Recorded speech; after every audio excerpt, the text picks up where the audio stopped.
nandito na naman po tayo sa ating inabangang teleserye ang Abot Kamay na Pangarap dahil sa pangyayari sa restaurant kung saan binaril sana itong si Lynette pero nakailag ito dahil bigla silang nag-cover ni Katie doon sa ilalim ng misa at ayun na nga, hinabol ni Doc Carlos yung kriminal at ayun na, abutan niya doon sa labas at binugbog niya ito at tinanong niya ito kung sino nag-utos sa kanya pero hindi ito umamin kung kaya't talagang sinaktan ito ni Carlos at sabay takbo at ito namang lalaki umalis na din dahil sa sobrang takot. Ito namang Giselle at Dr. RJ, kinausap nila ang abogado kasi pang hindi sila gusto sa resulta ng pagka-dismiss ng kaso ni Moira kung kaya't nakiusap ito sa abogado na sana nagawa nila ng paraan at nandun din itong si Justin at sinabi nito na baka naman daw may pira pang natira itong si Moira pero sinabi ni Giselle kung sino ba daw ang nagpoprotekta o nagbibigay ng pera kay Moira kasi ang pagkakaalam nila wala ng pera itong si Moira.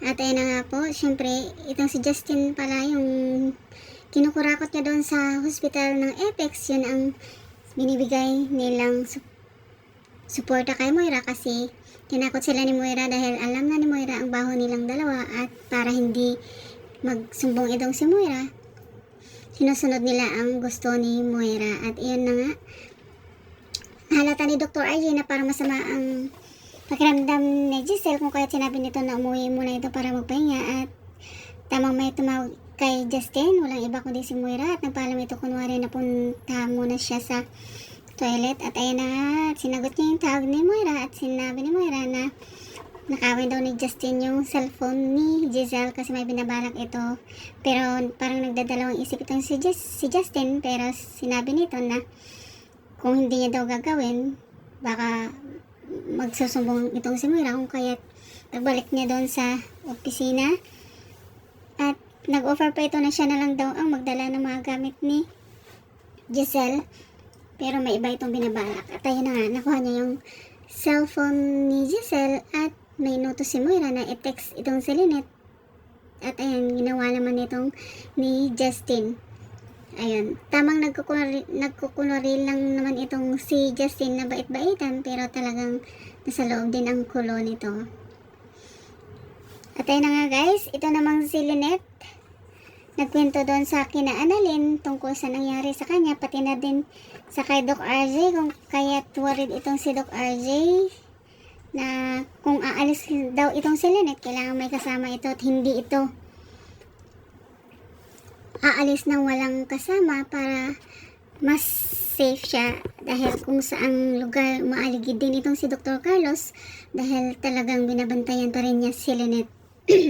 Nakipag-meet itong si Moira kay Impoy. Si Impoy pala yung killer na nagtangkang barilin si Lynette doon sa restaurant at nagalit itong si Moira dahil palpak daw ito at may bago na naman itong inuutos dahil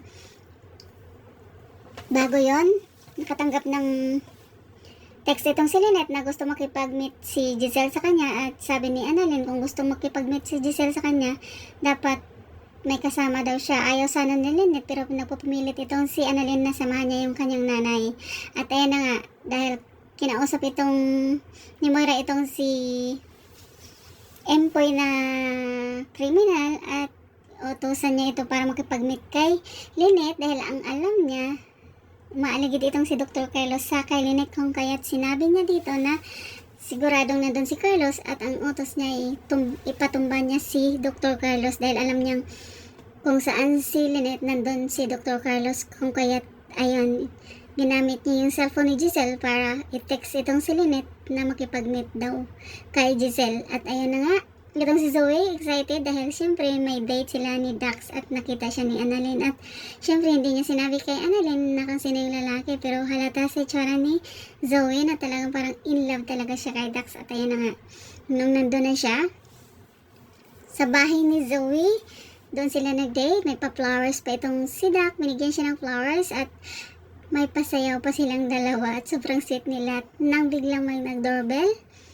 at sobrang nagulat itong si Dr. Carlos na nakita niya si Dax doon sa loob ng bahay ni Zoe at galit na galit ito at tinutukan niya ito ng baril at sabi niya babarilin niya daw ito. Tamang pagbaba ni Zoe, paglabas ni Zoe, nakita niya yan at hinarang niya ito at sinabi niya na wag daw ni Dr. Carlos saktan si Dax dahil mahal niya daw ito.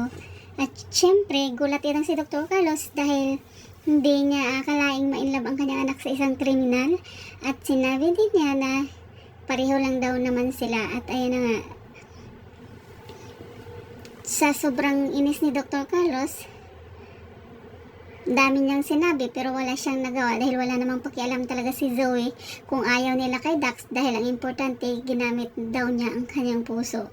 At ayan na nga guys, abangan ang susunod na kabanata. Please don't forget to like, subscribe and press the bell button for you to notify on my next video. Thank you so much and bye!